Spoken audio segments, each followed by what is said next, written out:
Nah, hari ini, sore ini, kita akan fokus kepada dinamika di dalam keluarga. Ya.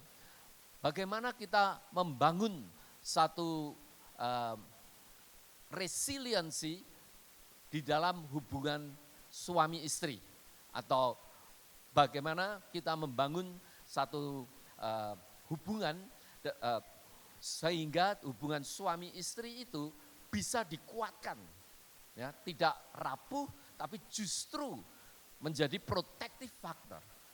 Seperti orang ini, kalau saudara itu belajar saving gitu ya, investment. Ini adalah belajar kita mengenal hal-hal yang bisa membuat bank account kita ini berkurang, dan hal-hal yang kita bisa buat bank account itu makin bertambah. Ya. Dan saudaraku, ini adalah hasil bukan karangan manusia atau hanya renungan firman Tuhan, tetapi observasi yang bertahun-tahun.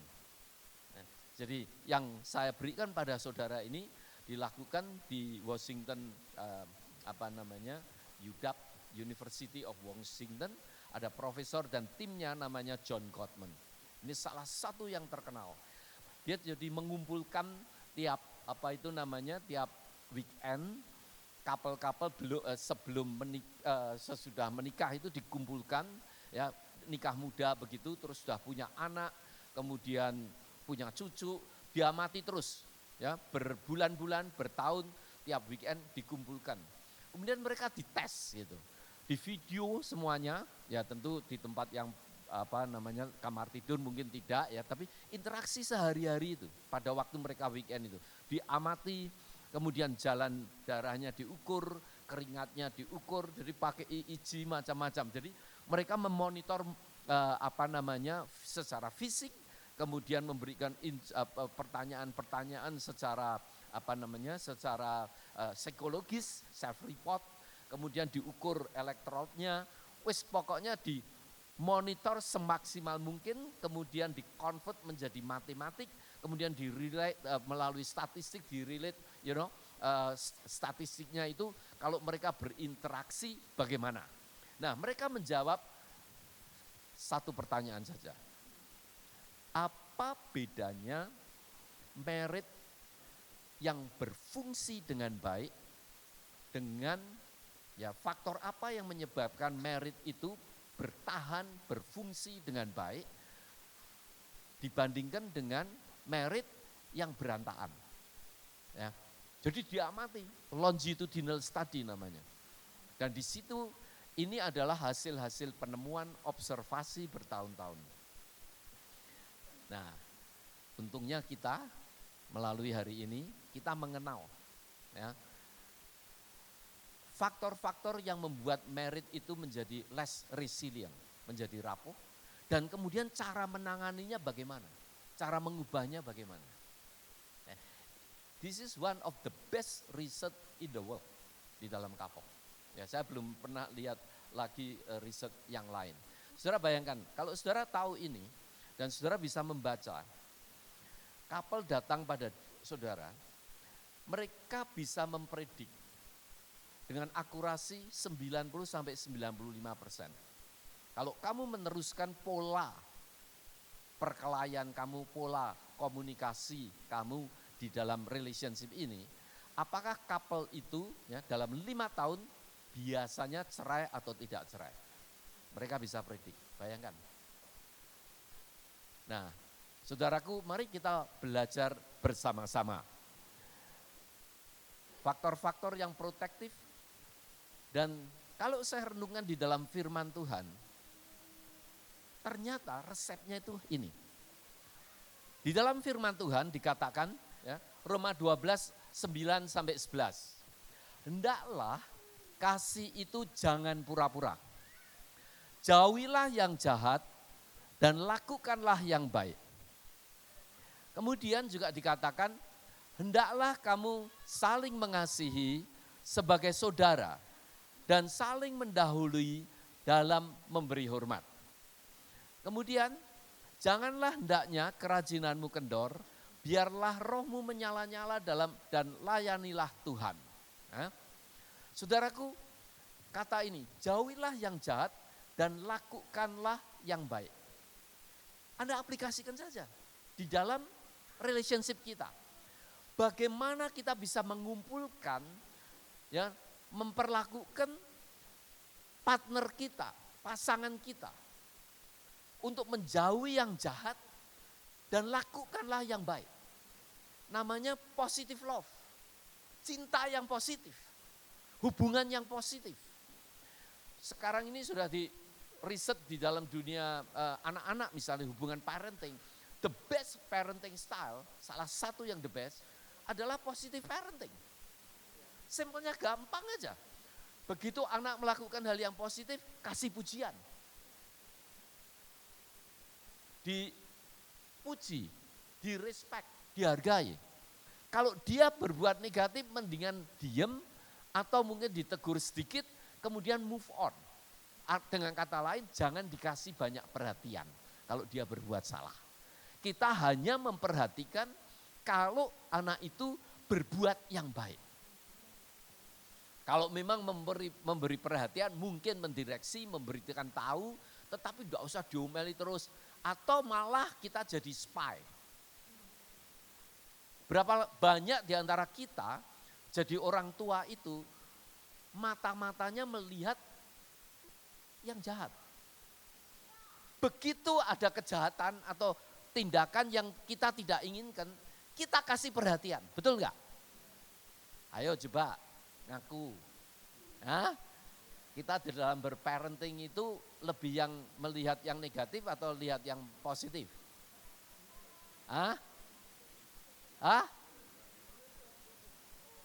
Anak nakal baru diomelin, betul enggak?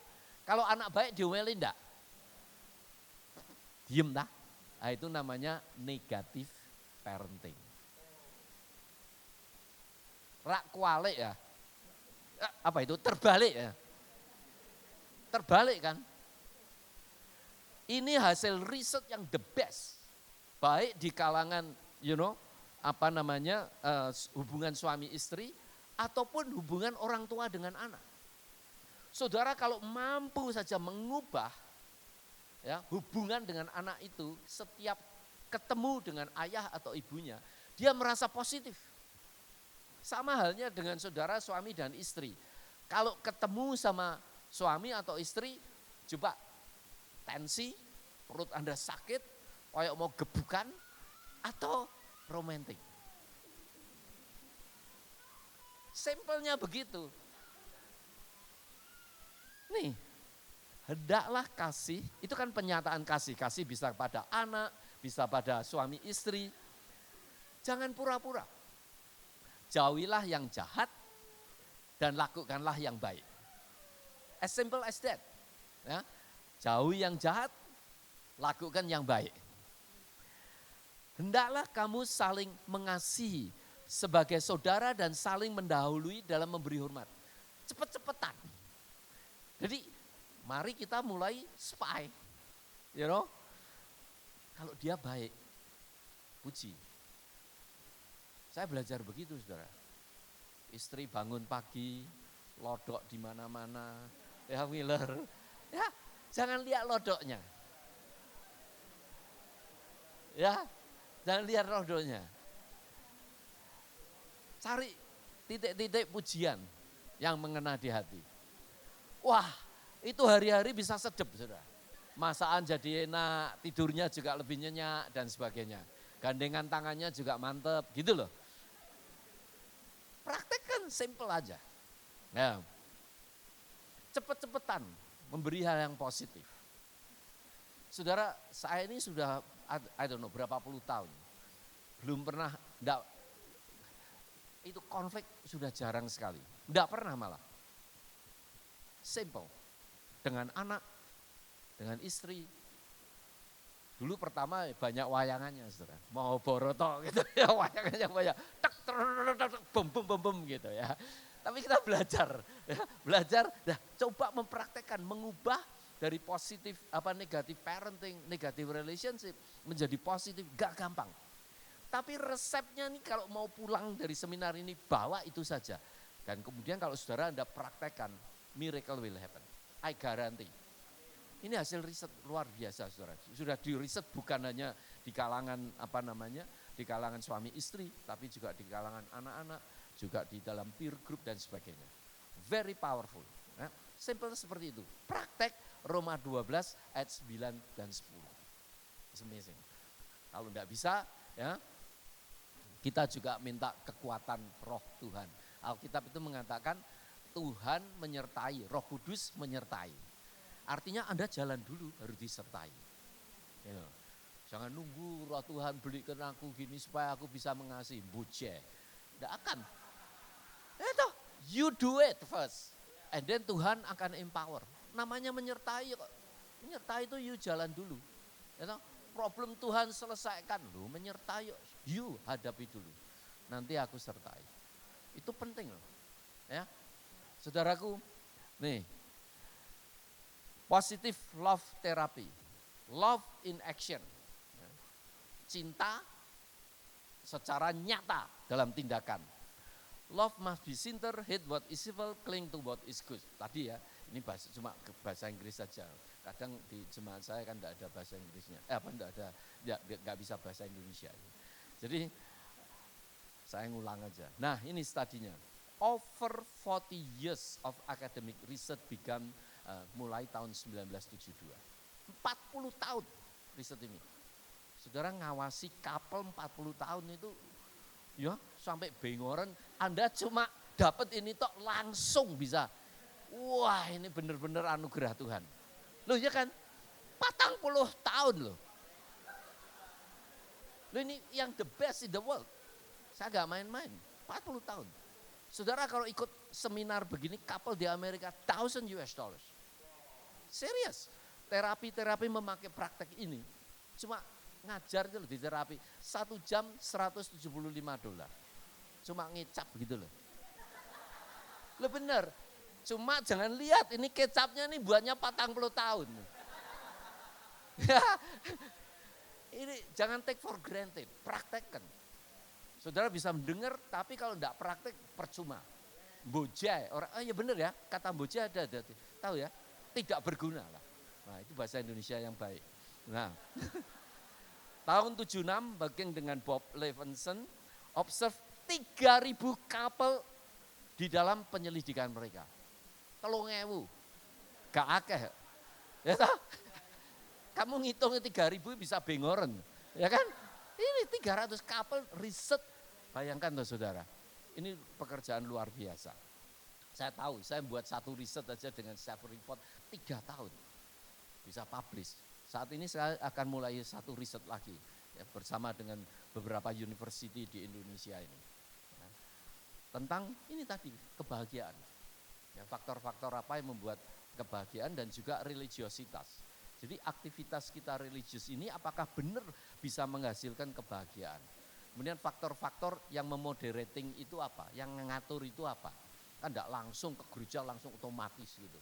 Buktinya ya kalau memang otomatis semua orang ke gereja jadi bahagia. Kenyataannya nah enggak gitu kan, pasti ada regulating factornya, ada moderating factornya. Nah ini moderating factornya apa? Ini kita buat riset ya bukan hanya kalangan orang Kristen tapi dengan Islam, dengan mungkin Hindu, dengan budaya juga. Budaya Sunda, ada Sunda yang Sundanya yang lebih kuat atau Islamnya yang lebih kuat. Sunda Islam atau Islam Sunda misalnya. Kristen Bandung atau Bandung Kristen misalnya begitu.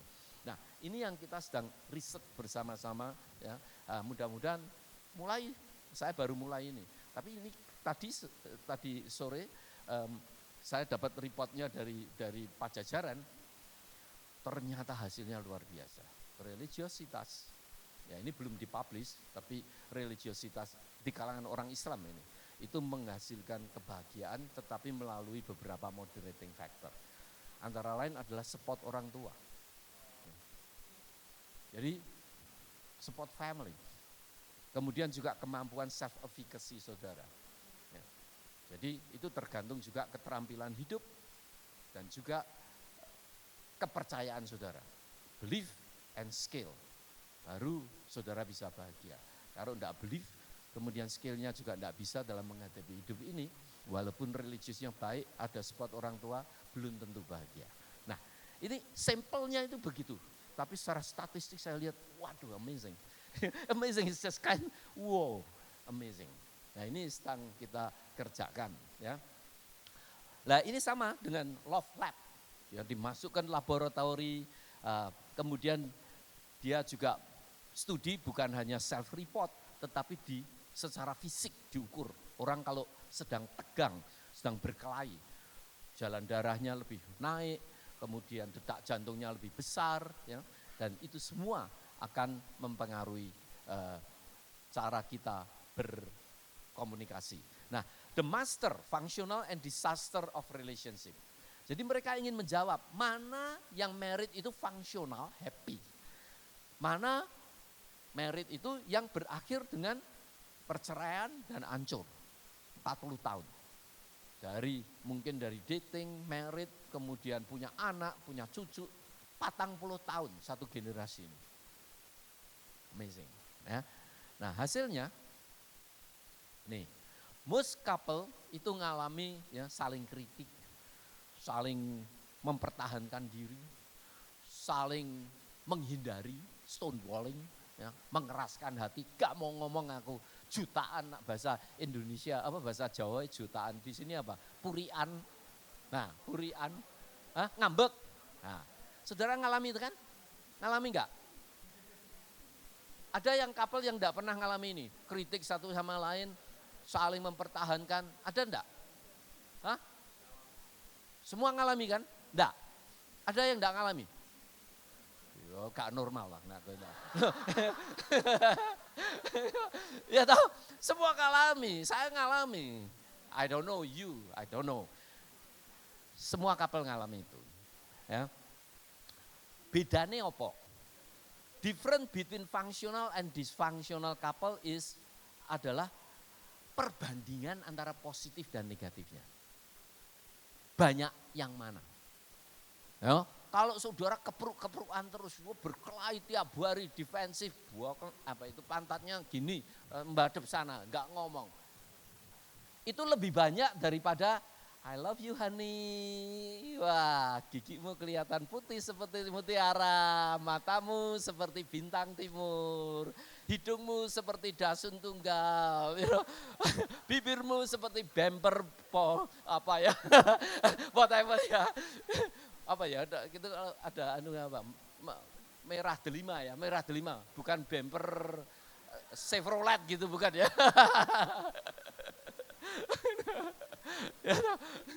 Wah, ya itu. Nah, kalau itu lebih positifnya lebih banyak, biasanya happy. Simple kan? Persis tuh seperti Roma 8 ayat 10 tadi. Ndaklah kasih, jangan pura-pura. Increase kebaikan. Increase perasaan, sukacita, kasih. Decrease hal-hal yang jahat. Tebar kebaikan. Mulai dengan keluargamu. Ya, mulai dengan keluargamu. Repotnya kan banyak orang itu menginterpretasi kebaikan bagaimana. Rotan. You ndak nurut, sabet, bang. Lu papi kok nyabet aku kenapa? Untuk kebaikanmu. Loh iki piye? Kebaikan sama sabetan enggak pas toh. Nah, memang di riset dinyatakan bagaimana kebaikan itu harus dinyatakan. Gitu. Cara ngomongnya gimana? Nah itu polanya dilihat. Alkitab memberikan direksi. Tapi kemudian sains melalui observasi ini loh yang disebut kebaikan ini begini. Nah, kejahatan itu begini dalam komunikasi. Itu indahnya. Sains itu meramu buat gaduh-gaduhnya. Kemudian dites. Gaduh-gaduh ini marake weteng mules apa enggak. Gitu loh, yang ini lebih ya. Terus dibanding-bandingkan. Sama kan, saudara pakai pecut, ngajar anak. Ternyata ada teknik-teknik dengan lebih baik, seperti positive parenting. Ya, enggak usah negatif. Mendingan dibiarkan. Jadi anak itu berusaha melakukan hal yang positif. Karena apa? Setiap kali dia melakukan hal yang positif, dikasih perhatian. Tidak perlu digebuk. Lah kalau kita pakai SPY, negative parenting, saudara kan ngincernya yang negatif. Negatif, gebuk. Tidak negatif, kalau dia positif kita mingkem. Lah ini kualik saudara. Terbalik. Terbalik saudara, maka banyak orang-orang hidupnya juga terbalik. Secara psikologis. Ya. Cobalah, kamu kawin itu kan tujuannya saling mengasihi, membina hubungan, menjadi bahagia. Malah dibuat sansak. Lagi gak kualik dah. Tujuannya bagaimana? Dibuat sansak. Sansak itu tahu ya? Boxer kayak Muhammad Ali gitu. Lah. Terbalik. Mari kita berubah. Ratio of positive to negative interaction. Perbandingan antara hal yang positif dengan negatif. Semakin positifnya semakin banyak, semakin dia bahagia. Semakin perkawinan itu berlangsung dengan baik. Semakin negatifnya lebih banyak, ya logika aja lah. Hubungan negatif terus, semakin berantakan keluarganya. Simple, but very powerful. Firman itu ya, lihat tuh, tabur kebaikan, jauhi kejahatan. Praktek gitu aja. Ini untuk nemukan ini 40 tahun. Ya. Kebenaran firman itu. Ya, itu yang membuat, wah benar-benar loh. Kalau kita mau mempraktekkan firman, benar-benar itu, wih, firman kan sudah ada sebelum ini ada, sebelum ditemukan. Cuma prakteknya aja kadang kalang kabut, nggak ngerti. Ya, operasionalisasinya. Jadi couple in happy, stable relationship itu 5:1. Ini penemuannya. Jadi mereka temukan di Amerika ini, ternyata couple yang bahagia, yang berfungsi dengan baik, itu dalam keadaan perang, dalam keadaan konflik, mereka itu masih memberikan 5 komplimen, 5 pujian dan understanding, apresiasi sebelum 1 kritik. Ini observasi 40 tahun. Jadi saudara bisa ukur. Yang disfungsional, wah kritik terus, gak ono positif ya. Ya orang gak kuat. Gak kuat.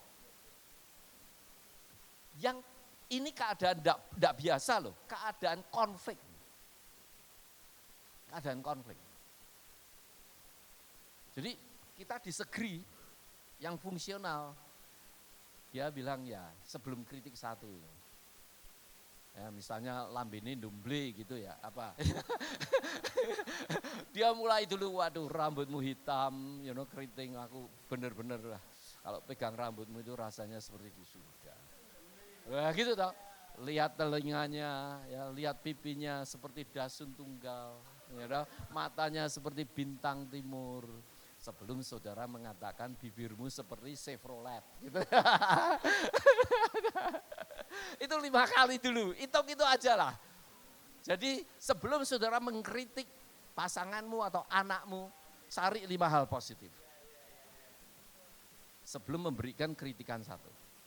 Ini hasil riset loh. Bukan resep dari surga, tapi pengamatan. Untuk membuat kebaikan ini specifically hitung aja.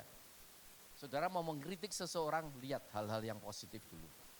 Sebelum dikasih kritikan 1. Pil pahit, yang manis 5. Pahitnya 1. Nah coba saudara ngubah kayak gini. Gak gampang kan? Gak gampang kan? Saudara bisa lirik kiri kanan. Ya. Berapa kali saudara? Ya, biasanya gimana? Ketemu pertama mau ngeritik, matamu di mana? Lah, wah, itu kan gitu kan ya.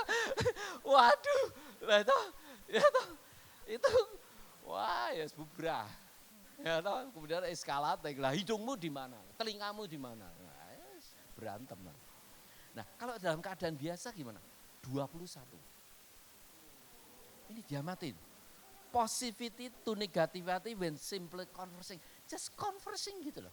Dan mereka cara ngomongnya itu, mereka itu bisa, yang fungsional ya, mereka itu bisa tahu cue-nya, bahasa cintanya. Bahasa cinta itu macam-macam. Ya toh? Nah, saudara perlu mengenal. Misalnya kalau wanita saya perhatikan istri saya, ya, bahasa cintanya itu apa? Masak enak. Lah sapa sing ngerti toh ya masak enak itu cinta. Tapi itu, ya, ada lagi orang bahasa cintanya. Satu kali ada couple counseling dengan saya. Dia datang gini, si lakinya marah. Pak, lihat tuh, esok-esok bangun, ya, dalam bahasa Inggris ya, pagi-pagi bangun, dia bilang, honey, look, the neighbor have a new car. Lihat tuh, tetangga punya mobil baru. Suaminya tersinggung. Ya. Maksudmu apa? Itu sebetulnya Q. Ya, apa itu? Q itu apa ya? Alarm, tanda. Untuk wanita itu, ya dia bilang begitu, suaminya terus marah. Ya. Maksudmu apa? Apa mbok kira aku tidak bisa belikan motor? Honey, I don't ask a car. Why you say that the neighbor have a new car? Tersinggung perasaannya. Jadi persepsinya bahasa dia tuh begitu, honey, the neighbor have a new car, interpretasinya menjatuhkan dia. Tetangga punya new car, sementara kowe ndak belikan aku new car, ya mobil baru. Tersinggung dia, egonya terus wah berkelahi. Sampai dia ngomong, honey, I just want to tell you, a neighbor have a new car. Maksudmu apa? Gitu. Apa mbok kira aku tidak bisa belikan? No, aku tidak jaluk mobil, aku cuma mau ngomong sama kamu. Wah, akhirnya berkelahi. Lah akhirnya counseling, ya lumayan dapat counselingnya. Gitu. Nah, saudaraku maksudnya apa? Ini translation bahasa laki sama wanita itu beda. Wanita itu ngomong itu artinya, honey, I love you. I want to connect with you. Aku mau koneksi dengan Anda. Aku mau relationship dengan Anda. Lah ngomong itu juntrungnya gak karuan kadang-kadang ngomongnya. Ya toh, honey, lihat itu. Tetangga punya, new car. Lah interpretasinya, kamu humiliate saya. Kamu menjatuhkan saya. Yang benar translationnya itu, honey, aku mau ngomong sama kamu. Aku mau relationship romantic love dengan Anda. Pagi-pagi bangun. Nah, couple yang pinter, dia itu bisa Q itu. Q-nya jadi ngomong signalnya, begitu ada signal, dia bisa translate dengan baik. Gitu. Meskipun kadang-kadang marah. Han, lihat tuh. Apa namanya, celanamu, bolong kabeh. Gitu kan. Ini Q cinta. Oh thank you honey. Nah. Cuma di settle gitu aja. Settle maksudnya memang kalau dunia wanita ngomong itu untuk relaksasi. Apa ngomong itu artinya untuk connect. Gitu loh. Relaksasinya dia tuh ngomong begitu. Lah kalau pria itu lihatnya semua tuh di-compare. Begitu dia dibandingkan ngamuk dia. Nah ini kan bahasanya ya siji basa Jawa, siji basa Chinese, siji Portugis, wah bingung. Nah, indahnya couple yang sehat, yang fungsional, dia tuh bisa tahu. Saya counseling cuma ngomong, oh maksudnya begini loh. Kamu kalau lain kali bojomu ngomong begini, wis pokoknya juntrungnya kayak apa? Itu maksudnya dia itu mau ngomong sama kamu, mau deket sama kamu, rangkul aja. What do you think honey? Oh karirnya bagus ya. Kadang-kadang itu ada juntrung itu. Lihat tau itu. Burungnya bagus sekali. Lah, kapal sing kapal yang tidak berfungsi dengan baik. Burung koyok ngono wae ngapain tuh? Hani-hani koyok ngono. Elek. Yang baik adalah ditanggapi. Oh ya? Wah, hebat ya. Pokoknya ingat aja, wanita itu kalau mau ngomong sama saudara, ya, dirungokke aja. Didengerin. Ya, didengerin. Itu rahasia laki-laki. Nah, kamu ingin buat bahagia. Kadang kita tidak mudeng, wis kamu ketok pura-pura mudeng aja. Pura-pura ngerti aja. Oh ya, gitu. Pokoknya, Ora, oh ya, apalagi Hani? Tell me, ceritakan. Wah, karena itu relaksasi. Wanita itu kalau kepengen rileks ngomong. Iya, jadi kalau dia ngejubris terus di rumah kayak, oh ya. Loh kamu ngerti enggak? Oh ya, coba ulang. Itu bentek energi nih.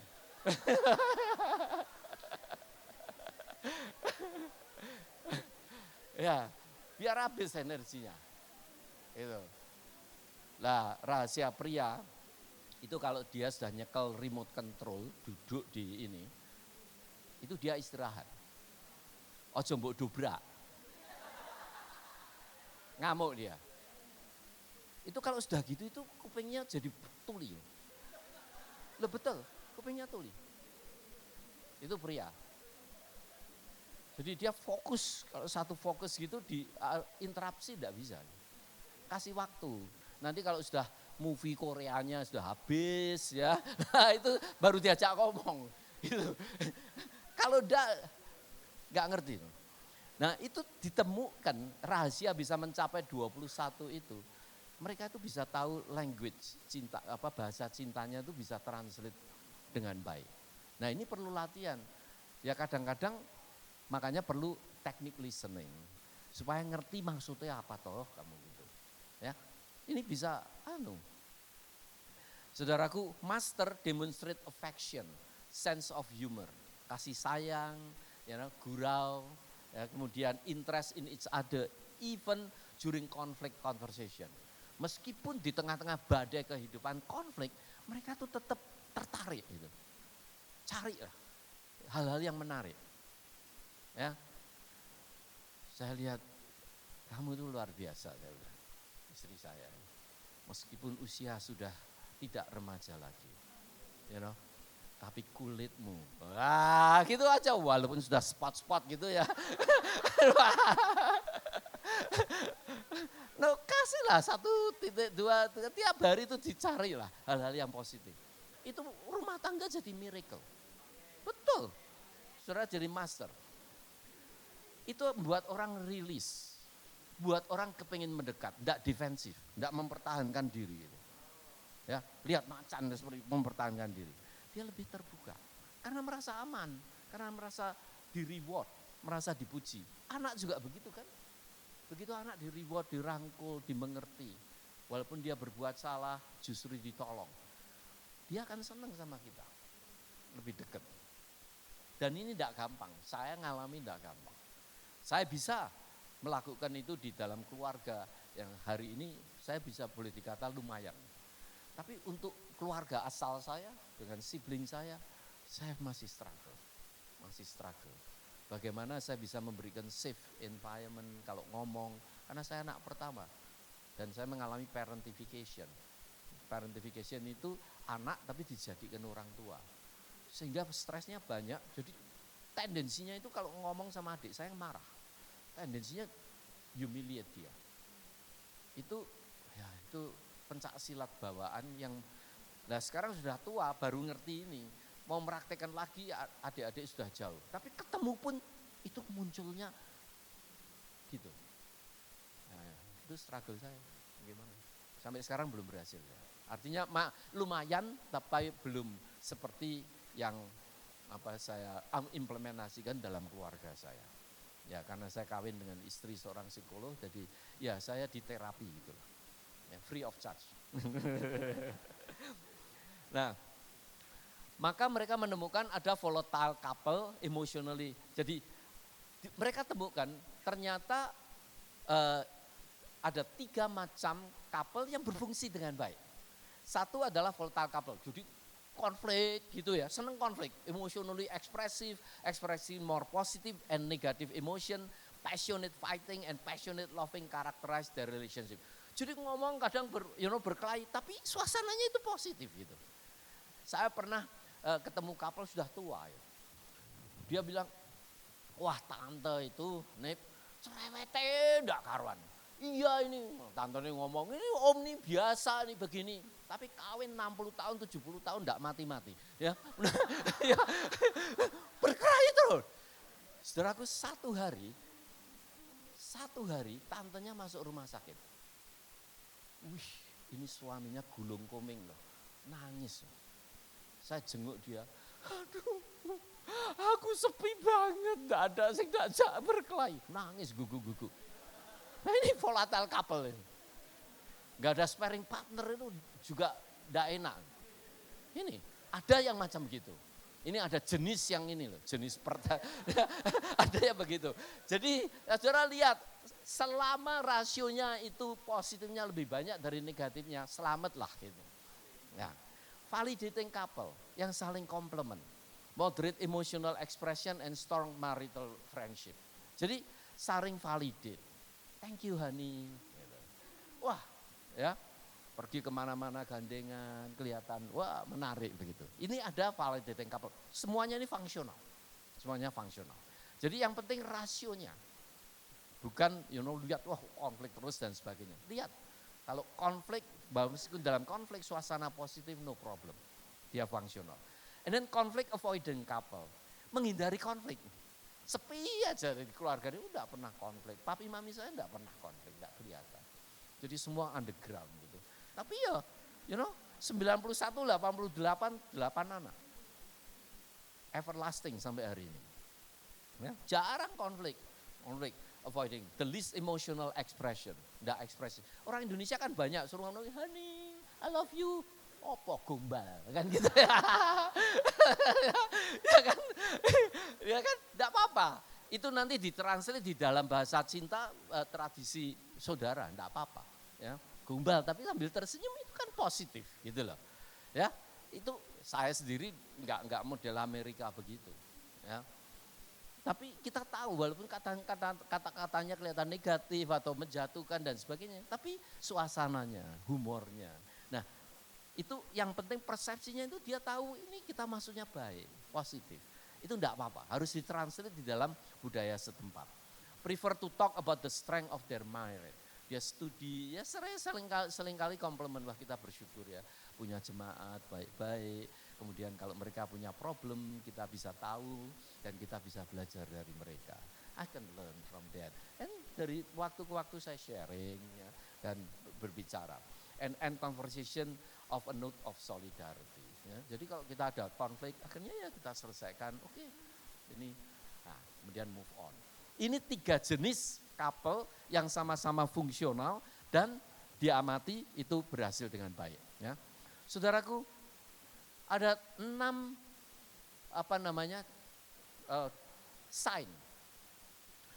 Kalau couple-nya itu saling kritik terus-terusan. Ya. A complaint focus on specific behavior, criticism. Kemudian contempt. Mereka itu menjadi pahit, menghina, saling menjatuhkan. Ini biasanya, ini sekarang tanda daripada couple yang disfungsional, yang tidak berfungsi dengan baik. Ya. Sering saling kritik, menjatuhkan pribadi. Matamu di mana? Kamu biasa loh, di generalize.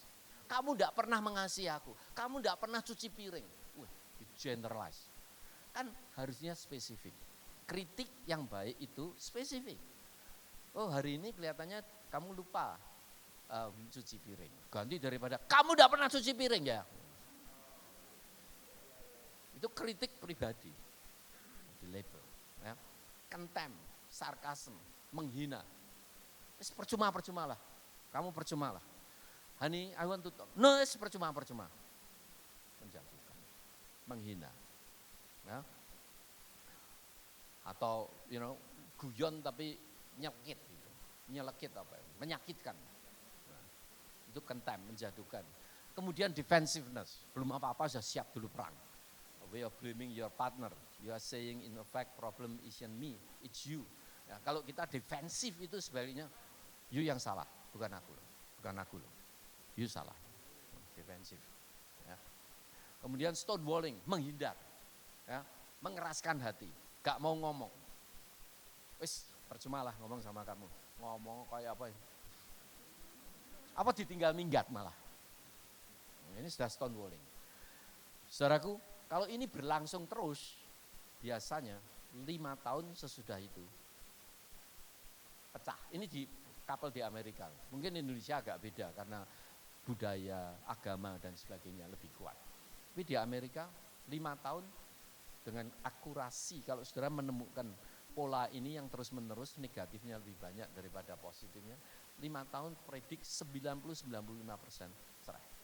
Saya lihat couple orang Indonesia, saya mengalami konseling sudah sampai tingkat ini, betul, less than 5 years, bro. Ya. Saudaraku, kemudian biasanya mereka gagal untuk merestorasi hubungan itu. When one partner tries to make peace and end conflict, should the other or soften complaint. Ya. Mereka berusaha tapi nggak bisa, stuck. Sudah ngalah, aku gak kuat. Fail repair attempt. Kemudian happy couple responsive to repair attempt and need fewer. Jadi mereka bisa ya, mengatasi masalahnya dan mengubah. Sementara distress couple less responsive or reject repair attempt.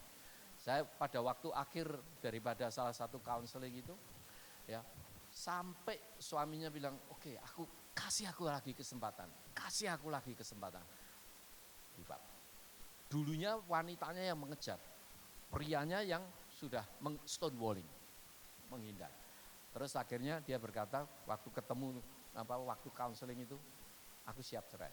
Aku minta supaya cerainya baik-baik. Jadi saya itu di-hire hanya untuk cerainya baik-baik, supaya ongkos lawyernya kurang. Loh, ini Amerika. Kadang begitu.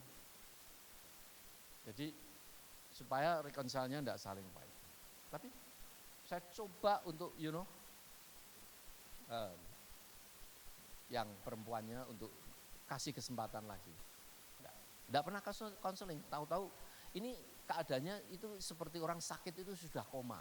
Tolong dibangkitkan. Ini saya bilang, waduh ini perlu Easter, kebangkitan. Bangkit ke wong mati ya ngel, gak iso toh. Sudah koma, cekik-cekik udah. Ya sudah cekik-cekik. Ada banyak perkawinan sudah cekik-cekik. Terus baru datang ke pendetanya atau datang ke konselornya. Ya konselornya juga ikut cekik-cekik. Udah terlambat, too late gitu.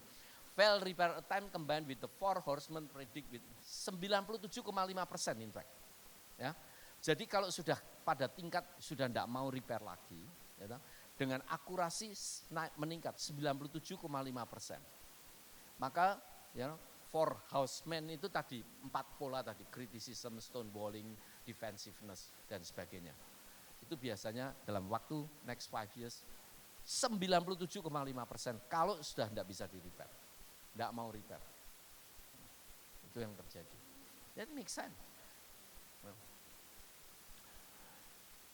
Kemudian mereka muncul tight satu dengan yang lain. The final sign that divorce is inevitable itu saling tight. Couple who are deeply entrenched in a negative view of their spouse often rewrite their past. Ya. Jadi venting the wind. Nanti kalau makanya mereka kalau relationship lagi kalau tidak diperbaiki akan mengulang. Excess negativity lead to a distorted perception and bitterness that can affect the past, present, and future relationship. Dan itu akan muncul juga dalam relationship yang lain polanya. Jadi seperti kacamata begitu. Kacamatanya hitam, ya semua kelihatan hitam. Warna putih terang, ya kelihatan terang. Ini dibawa, bad memory itu akan pass it on, akan diteruskan. Jadi kalau saudara bisa stop itu, mengubah dari pengalaman yang banyak negatifnya menjadi positif, Anda itu mendidik generasi yang akan datang. Dosa itu bisa di roll over, pasiton dari generasi ke generasi. Ini adalah action, redemptive action, action untuk penebusan. Anda termasuk kalau hari ini belajar, siapa tahu Tuhan berbicara pada saudara. Tuhan memberikan message pada saudara, memberikan misi untuk mengubah, menyetop pola negatif dari generasi ke generasi. Anda mulai dari sekarang.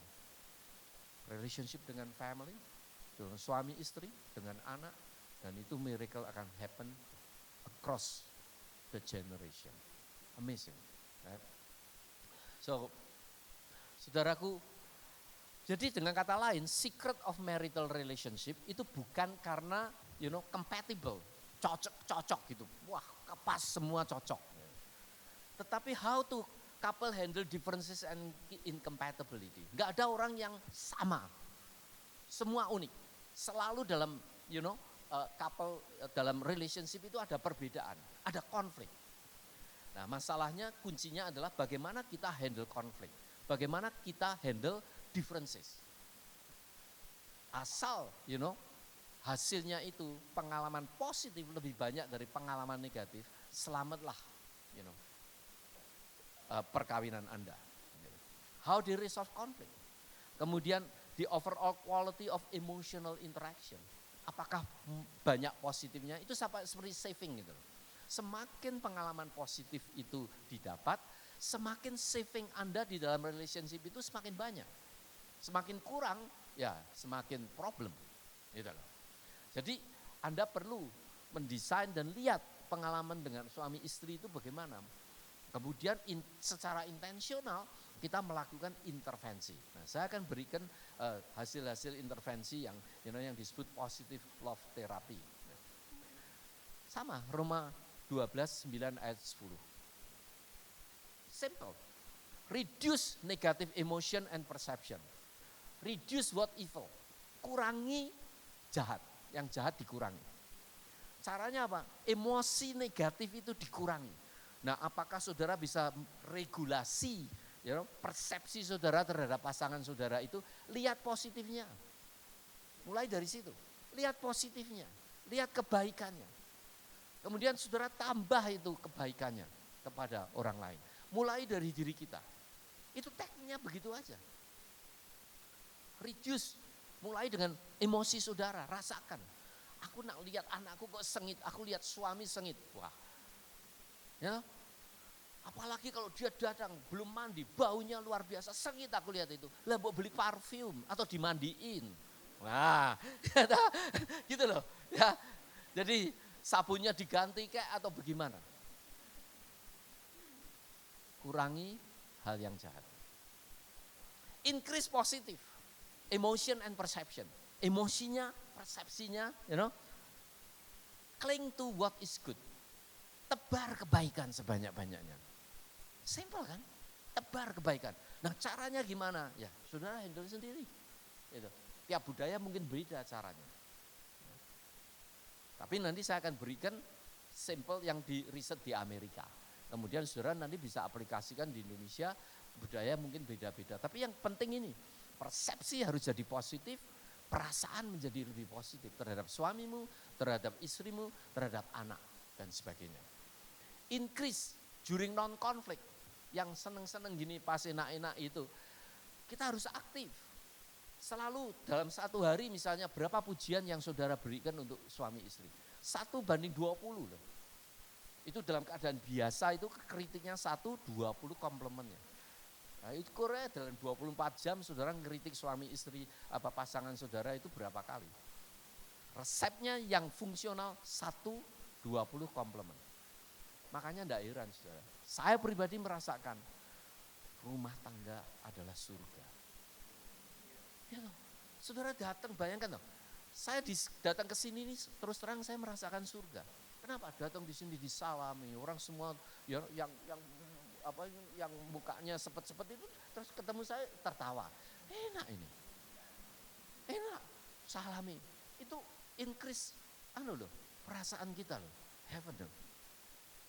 Di heaven itu kan enggak ada sengsara, enggak ada kan duka cita. Mari kita praktek di dunia. Mulai dengan rumah tangga. Specifically 1:20. Dihitung bila perlu dikasih cat. Itu bank account saudara. Untuk fungsional 1:20. Increase positive emotion. Nah, locus of change, titik perubahannya adalah emosi, persepsi, tingkah laku yang positif. Ya. Skill to hand friendship, mungkin baca buku, teknik apa yang bisa build relationship. Aktif, ini karena untuk kebahagiaan saudara loh, bisa transfer, Anda belajar aljabar, belajar matematika. Ini tiap hari berapa kali Anda perlu belajar. Ini bisa ngubah neraka jadi surga. Saudara mau tahu neraka, tarung terus di dalam rumah tangga. Itu kan neraka itu. Tidak percaya coba aja. Coba aja, cepat mati loh. Dalam riset jelas-jelas, cancer 3 kali lipat, mau bunuh diri, angka bunuh diri orang yang di abuse itu, kalau dia mengalami abuse 4 macam gitu ya, dibandingkan yang tidak abuse, itu hampir 1000 kali lipat mau bunuh diri. 1000%, 10 kali lipat.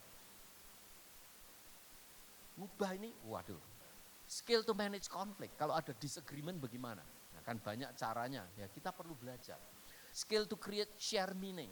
Bagaimana kita punya goal together, pergi ke gereja bersama-sama. Ya, kemudian kita punya dream bersama-sama. Penting. Ya. Dream bersama-sama. Kalau satu ngalor, satu ngidul, agak temu.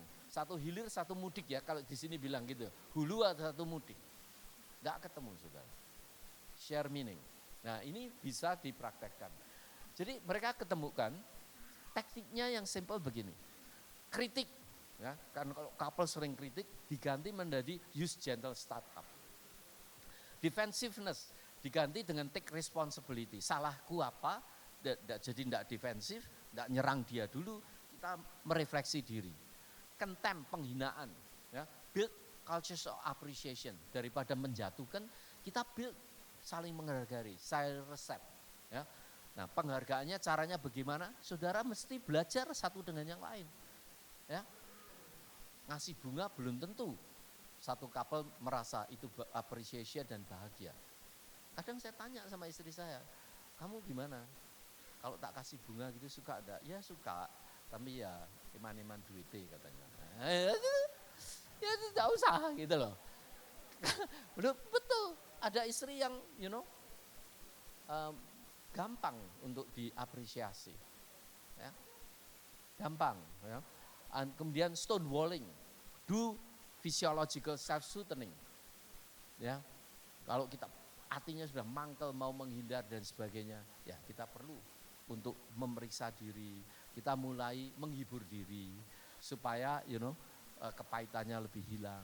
Kita juga jangan terlalu banyak self blame dan sebagainya. Nah, ini lebih detailnya lagi berikut ini. Jadi kritik adalah melibatkan menyerang kepribadian atau karakter pasangan seringkali dengan generalisasi, kamu selalu, ya, atau kamu tidak pernah. Pokoknya yang generalize itu, hal yang spesifik di generalize. Nah, ini merugikan. Itu adalah tanda dari salah satu yang disfungsional dalam relationship. Nah, cara antidotnya, obatnya apa? Komplain tanpa menyalahkan. Jadi kalau saudara mau ngeritik, Anda bisa pakai teknik komplain tanpa menyalahkan. Nah, caranya bagaimana? Misalnya fokus pada masalah spesifik tanpa menyerang kepribadian pasangan. Oh, kamu lupa nyuci piring hari ini. Selalu kamu tidak bisa cuci piring. Wah, ini kan generalize. Itu menghantam pribadi. Ya, fokus pada masalah spesifik. Dia tindakan salahnya yang kamu tidak suka apa? Spesifik. Ya. Gunakan saya daripada kamu. Ya. Saya rasanya jengkel atau frustasi kalau kamu datang terlambat kemarin. Gitu loh, spesifik. Kamu selalu datang terlambat. Kepalamu lah, kan gitu kan ya. Kan mereka defensif tau. Gitu kan, mosok selalu, apa enggak pernah. Kita kawin 40 tahun, mosok gak pernah tepat datangnya. Ya, ini kan, itu kan kritik yang generalized. Ya, more specific. Hani, kemarin kamu datang terlambat. Oh ya? Oke. I will try. Misalnya saya merasa kesal ketika kamu lupa mencuci piring. Kemarin misalnya. Daripada kamu selalu lupa mencuci piring. Nah, demensia tuh. Demensia, pikun ini demensia. Ya. Nah, ini yang kedua, ya. Defensif. Ya. Sikap defensif adalah bentuk melindungi diri dari serangan yang dirasakan dengan mengelak dari tanggung jawab. Ini bukan tanggung jawabku. You, yang problem kamu, berubah dulu. Wah, ini defensif. Gitu. Nah, ini kalau continue tidak diubah, terus-terusan ya itu tadi. 5 tahun akan divorce. Defensiveness, sikap defensif. Yang dirasakan dengan mengelak dari tanggung jawab atau menyalahkan pasangan. Blaming. Ya. Nah, yang mengambil tanggung jawab bagaimana?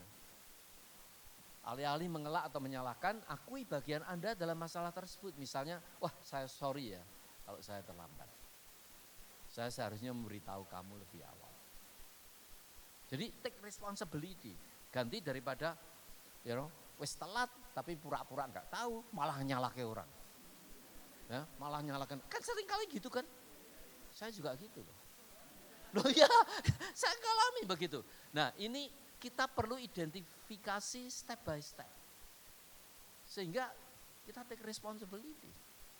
Misalnya kalau bisnis berhasil dengan baik, saya ada tendensi tidak memberi pujian pada adik saya misalnya yang dia melakukan, kita bisnis bersama. Tapi kalau salah, tak gebraki. Ini kurang ajar kan? Defensif. Gitu. Padahal kalau saya renungkan, saya banyak kesalahan juga. Nah, untuk mengakui ngubah itu, ya, take responsibility kesalahan kita, ganti daripada menyalahkan dan defensif, enggak gampang. Makanya teorinya kelihatannya gampang. Taburlah kebaikan lebih banyak, jauhilah kejahatan. Prakteknya enggak gampang, karena kita stuck dengan pola asuh, pola masa lalu. Yang untuk mengubah itu perlu will, perlu kemauan, ya, perlu pertobatan gampangan. Ya, gitu. Nah, penghinaan, contempt. Penghinaan adalah sikap merendahkan atau mempermalukan pasangan, seringkali melalui sarkasme, cemoohan atau ejekan. Ya, memang begitu ya. Gitu kan, suami istri, wah ini repot ini, ejekan. Ini adalah pola konflik yang paling bahaya, karena gak dianggap. Jangan, ganti dengan menghargai, menghormati. Fokus pada hal-hal yang positif yang dilakukan pasangan anak Anda dan ekspresikan penghargaan serta rasa hormat.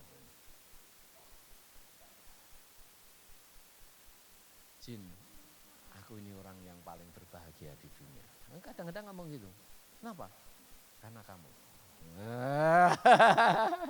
Terus terang, aku kepengen. Kenapa? Tinggal di Riverside, ya ngomongnya gitu. No, I want to come home. Karena saya tuh kalau weekday, kerja saya itu 100 km. Ya, di Riverside, istri saya tinggal di Pasadena.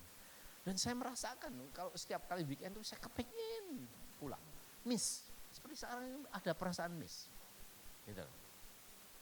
Nah, bukan hanya dia saya rasakan, kadang saya sampaikan. Appreciate dia. Karena pada waktu saya datang sama dia, ya dimasakkan, dilayani, saya merasa good gitu kalau ketemu dia. And that's penghinaannya jadi hilang. Gitu. Nah, coba kalau ketemu serigala mana ini. Nah, celaka kalau saudara begitu. Ya, itu antidotnya ganti dengan menghormati, menghargai. Misalnya terima kasih sudah membantu nyiapkan makanan malam tadi. Thank you. The food is so good. Thank you. Jadi hal yang kecil itu, mengucapkan terima kasih. Nah, cara penghargaannya itu ya bahasa masing-masing. Dalam keluarga kan bahasanya masing-masing. Nah, ini kita perlu belajar untuk mengetahui bahasa cinta masing-masing. Ya. Dan yang terakhir ini menghindar stonewalling. Menghindari terjadi ketika seorang menarik diri dari interaksi. Udah menutup diri, stonewalling, keraskan hati.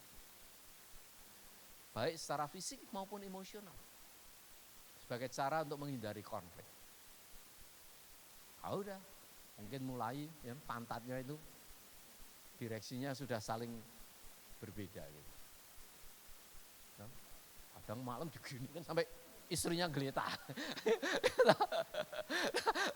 Jadi ini kan bagaimana? Kalau sudah disiapkan gudangnya jadikan kamar. Sana pergi ke gudang. Ya, kalau enggak punya gudang mobilnya dibuka garasinya, suruh tidur di mobil. Kalau mau malah dilarang. Ada terjadi begitu. Nah ini konyol, menghindari tingkat tinggi. Gak heran kalau sudah sampai begini ya biasanya 5 tahun habis. Mengatur diri sendiri, physiological shooting, perlu time out. Kalau sudah keras hati pahit, tidak bisa komunikasi lagi. Daripada ngomong terus nanti escalating. Kurangi ya, makin panas gitu, waduh bisa gebukan. Nah mendingan time out. Jadi beristirahat sejenak untuk menenangkan, tarik napas, doa. Nah, kadang-kadang ini saya seringkali buat intervensi begini, ya, misalnya saya merasa terlalu tertekan sekarang. Bisakah kita ngambil, istirahat dulu 20 menit, jangan diteruskan lah kita. Kadang yang satunya bilang, no, harus selesaikan malam ini. Wah ini gak kuat kan. Steller, bolong menghindar, babak belur. Nah, biasanya kita pakai teknik time out. Oke, calm down. Gimana kalau besok kita ngomong? Gitu loh. Nah, cobalah kasih waktu. Kemudian mikir. Cuman jangan ada kapal itu ya sering tarung gitu, kemudian tak kasih teknik time out ini. Begitu tarung dia mau ngomong time out gitu. time out gitu, dibuat senjata. Jadi saya lagi gitu, saya ketemu lagi besoknya, "Iya Pak, sekali begitu ngomong dia time out, reso ngomong." Dua jengkel. Saya bilang saya lupa memberitahu. Diberi batas waktu, kapan ketemu lagi. Jadi oke, time out, kemudian oke lah kita ngomong nanti tanggal sekian atau jam sekian atau besok pagi. Spesifik. Gitu. Enggak begitu. Pinter itu. Bapak belum time out. Handoyo bilang time out. Waduh, lah time out buat berkelahi. Ya. Jadi dengan mengenali 4 pola tidak sehat ini dan menerapkan antidot obatnya, ya, pasangan dapat meningkatkan komunikasi, hubungan mereka secara keseluruhan sehingga rasionya diubah. Dalam keadaan konflik, the best ratio is 1:5. 1 kritik, 5 pujian. Dalam keadaan biasa, 1 kritik, 20 pujian. Itu couple yang berfungsi dengan baik. Nah, tekniknya saudara bisa belajar. Kalau terlalu banyak kritik, cara kritiknya harus lebih spesifik. Kalau defensif, merasa tidak mau blaming others, Anda periksa diri. Self-regulation, take tanggung jawab. Apa kontribusi kita terhadap perbuatan atau kejadian ini. Mikir dulu tanggung jawab kita. Ubah diri kita, baru ubah orang lain. Kalau kita dalam keadaan babak belur, mau menghindar stonewalling, kita minta time out. Ya, kemudian diberi waktu kapan kita bertemu lagi. Kalau ngomong jangan menghina, jangan menjatuhkan, tetapi membuat appreciate ya, hal yang positif. Kalau saudara praktekkan ini, neraka jadi surga. Amin. Tuhan memberkati.